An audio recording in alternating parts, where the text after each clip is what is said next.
আসসালামু আলাইকুম।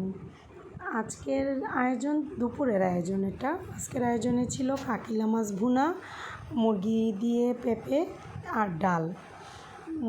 পেঁপেটা হচ্ছে আধা পাকা, না কাঁচা না পাকা, খুব মিষ্টি। যাই হোক, পেঁপের এই তরকারিটা আসলেই অসম্ভব মজা।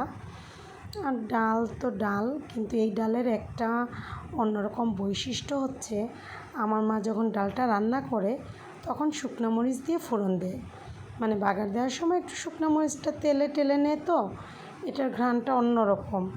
এবং ডালটা মনে হয় এমনি এমনিই খাওয়া যাবে।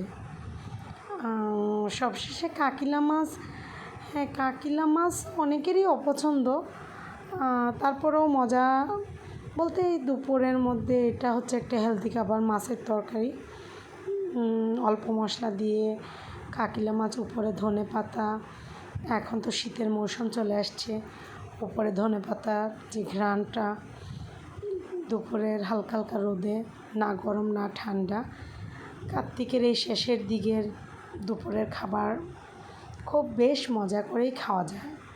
আর সেটা যদি কখনো থাকে মায়ের হাতের রান্না, বলাই লাগে না। আর সবার মায়ের রান্নাই সবার কাছে পছন্দ, তবুও বলি আমার মায়ের রান্না আমার কাছেও পছন্দের।